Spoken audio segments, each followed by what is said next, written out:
So recently, me and my girlfriend went on a little adventure. We wanted to figure out conclusively what our favorite Pokemon were. Sure, we knew what Pokemon we generally liked, but figuring out our decisive favorites was something we hadn't really done before. We used this handy website called Favorite Pokemon Picker to narrow down the process, and in this video, I wanted to share the results with you. It is Pokemon's 25th anniversary, after all. This is my top 10 favorite Pokemon. No real requirements. If it's a Pokemon that exists, it can make the list. All that said, let's roll.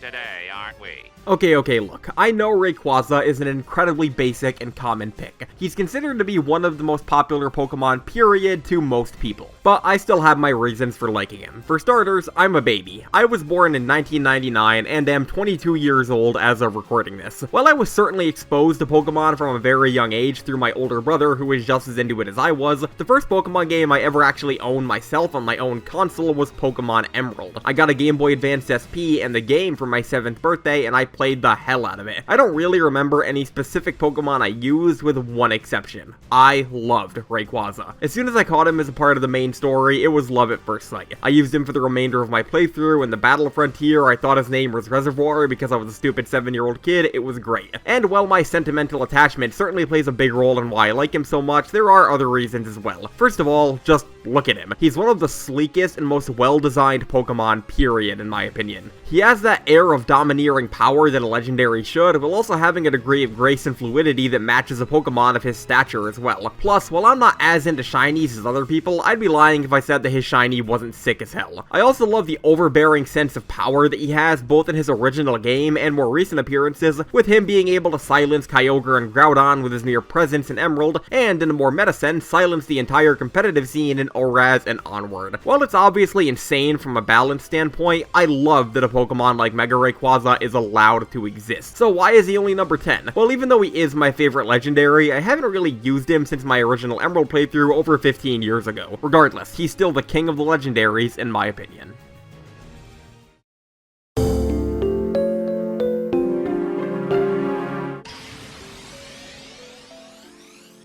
You want to know something about me? I really hate spiders. Don't worry, I won't be putting any pictures of spiders on the screen in this video or anything, but in general, I do not care for them. That said, Galvantula is pretty awesome. This is the first of several Pokemon on the list that I like, mainly because I used them in a playthrough during an important time of my life. You see, my original Pokemon team from all the way back in Black and White 2 was my favorite team I've ever used. I've transferred them all the way up to Pokemon Home. That's how much I love them. They were the first team I ever fully ground up to level 100 to, with a slight caveat that we'll get to later. And Galvantula was a part of that team. His name was Alvin, and he was great. But again, that's not the only reason I love this Pokemon. Its design is amazing, blending a perfect balance between cute and intimidating. Just like a real tarantula, there are aspects of it that could be seen as either endearing or creepy depending on how you look at it, like its fuzz and its multiple eyes. I also love the concept behind him. An electric spider that creates charged webs is such a neat concept, and one that I'm surprised Pokemon didn't decide to tap sooner. His name is sick as well. One of the most phonetically satisfying Pokemon names, period. Just say it out loud, Galvantula. It just hits right. I don't know, guys, Galvantula is just a cool Pokemon to me, and the fact that he's based on something I'm otherwise deathly afraid of somehow makes him even more endearing to me. Definitely one spider I wouldn't mind seeing.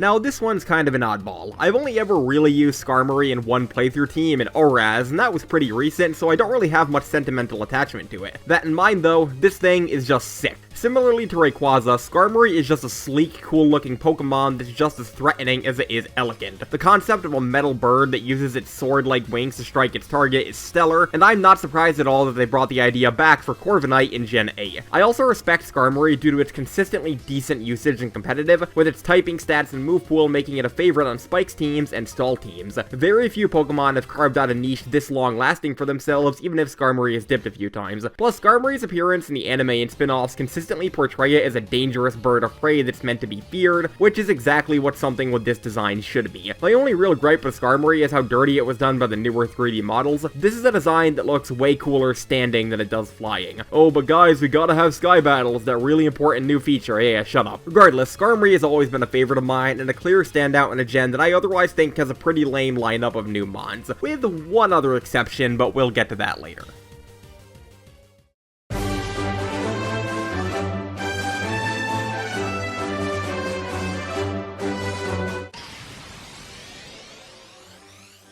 You thought Skarmory was an oddball? This is an oddball. How many people have you seen say Golduck of all things is one of their all-time favorite Pokemon? I get it. Its stats are lackluster, it's useless and competitive outside of the Ducks team, and it's kind of a step down compared to the icon that is Psyduck. With all that said though, I love Golduck. This is another Pokemon that I used on my Black and White 2 team, and I've loved it ever since. I really appreciate its lore and Pokedex entries, which describe it as a lightning-fast swimmer capable of using psychic powers to either battle or aid its trainers. It's also frequently described as using these abilities to save shipwrecked humans, which paint it as a valiant and virtuistic Pokemon. Maybe a little bit too virtuistic though, since it's also described as drowning people who defile its home waters. Yeah. Let's talk more about my Black and White 2 team, though. My Golduck on that team, Dudley, was a star player, and I specifically remember swapping out the Ice Beam and Psychic TMs on a battle-by-battle basis to make the most use of its coverage. If he was a proper Psychic type, he'd probably be top 5 for sure. Again, I understand why most people might not be as high as Golduck as me, but from my perspective, you don't fuck with the duck.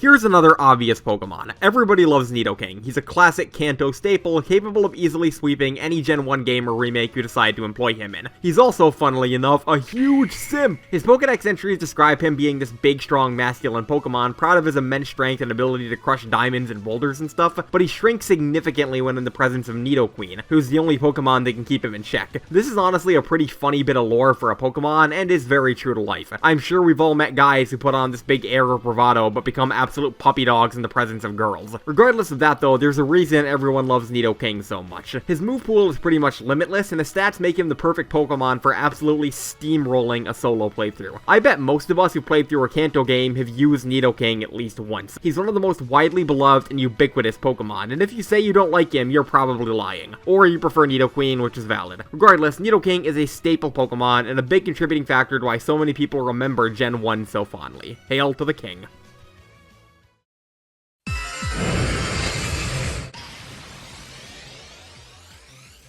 You ever just look at a Pokemon, just see its design and concept, and go, that, I like that. That's me with Malamar. Gen 6 introduced a lot of Pokemon that I like, but Malamar stands head and tentacles above the rest of them for me. Look at this thing, it's so damn evil. Malamar is one of the only Pokemon in existence, and one of very few non-legendaries who's a certified villain. Its Pokedex entries describe it using its hypnotic powers to force people to do its bidding, usually for unscrupulous stuff. Dark Psychic is such a cool combination for a Pokemon as well, and as far as I'm concerned, Malamar being a scowling, Cthulhu-esque tentacle monster is a great design to apply that typing to. Its Dex entries describe it using its psychic powers to influence, quote, certain history-changing events, which is just spooky and vague enough to let your imagination run wild, especially with the kind of Pokemon Malamar is. Recently, I used one named Ursula in a Nuzlocke run of Sword and Shield, and she proved instrumental to my eventual victory. Its evolution method and unique gameplay attributes also make it an insanely interesting Pokemon, with you needing to flip your console to evolve it and being able to reverse its stat changes. It's so cool. You know what they say, a hero is a hero, but everyone loves a good villain, and very few Pokemon fit that bill better than Malamar.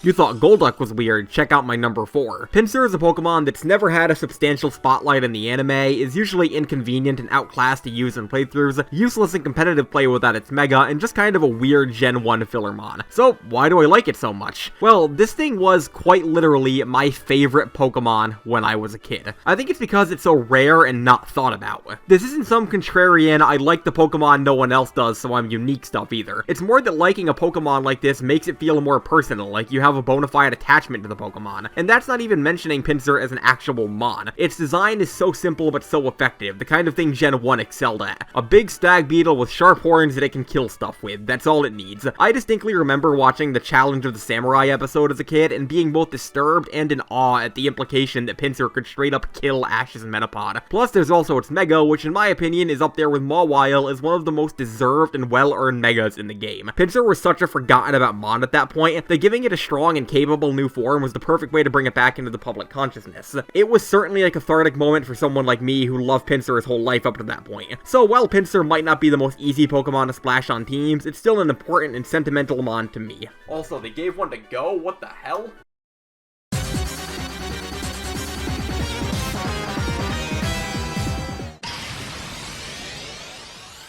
Ah, my boy. Krookodile is amazing. I have so much history with this guy, in addition to loving his design and concept. You see, I fell out of Pokemon for a few years between Diamond and Pearl and Black and White, and only got back into it after playing Gen 5 for the first time. I ended up catching a Sandile, which proceeded to basically carry me through the game as it evolved. Its Moxie-boosted foul plays and EQs made mincemeat out of most of the game's trainers, and we were even able to overcome the final boss battle against Getsis. I would later use Krookodile on my esteemed Black and White 2 team, and he remains in Pokemon Home to this day. He's just such a fun and uniquely badass Pokemon. His design being based on a thuggish biker, complete with built-in shades and a bad attitude, easily slips in with Gen 5's urban New Yorker aesthetic, and as someone who's lived in NY my whole life, I can definitely appreciate this. Its Pokedex entries describe it as the bully of the sands, and how it can swim through sand like water and bite vehicles in half. None of that makes any sense, but it's still cool either way. I make it a point to use Krookodile on all of my Gen 5 playthroughs. It's legitimately a Pokemon I could never get tired of using. All that said though, why did they put glasses on Ashes? It already has sunglass patterns to begin with. That's kind of like putting a hat on a hat, right? Well, regardless, Krookodile is still top tier for me.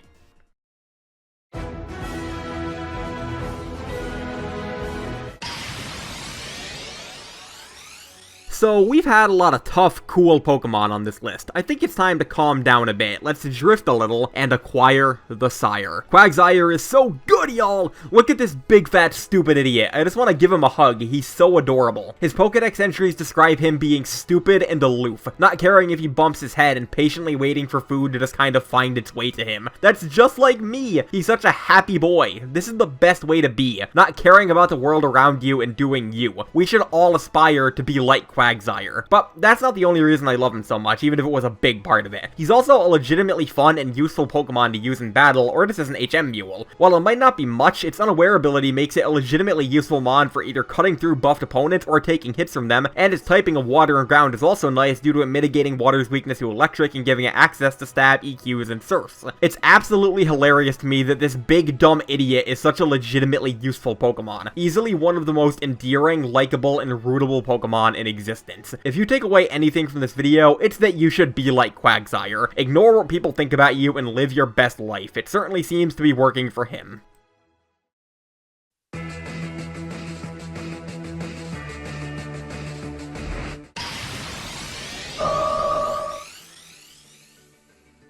Mr. Opal, you only like Gardevoir because you're hardy. Yeah, and what if I do? What are you gonna do about it? Fight me!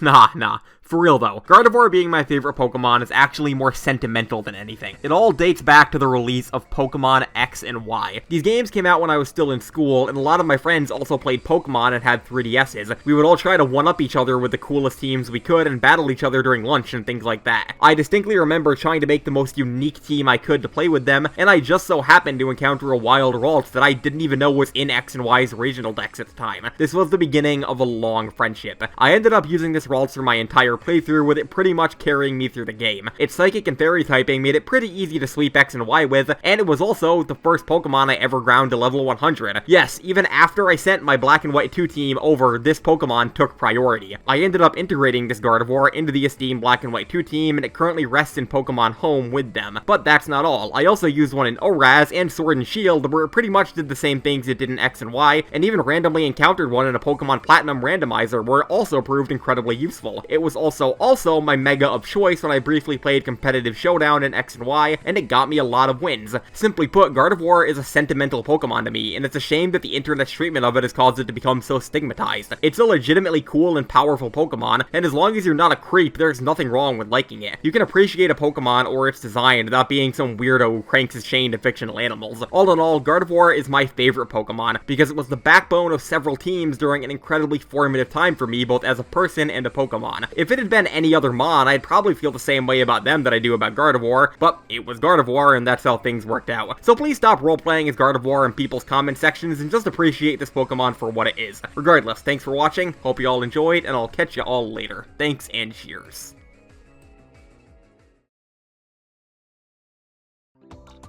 Hey, thanks for watching. I'm using a different mic here, but I just wanted to real quick thank you for watching and making it all the way to the end. If you can make it past my weird voice and watch this video to completion, you're definitely stronger than I. Just a quick heads up, I made sure to save this until the end of the video and not the beginning because I know people hate this and YouTubers do it at the beginning. According to YouTube, like 98% of people who watch my videos aren't subscribed, and I didn't even know that metric was possible. So if you got this in your recommendations and you liked it and you can get past my voice, then I'd really appreciate it if you could sub. If not, I totally understand though, really. Regardless, thanks for watching, hope you have a fantastic day before, during, and after watching, and I'll catch you all later. Thanks and cheers.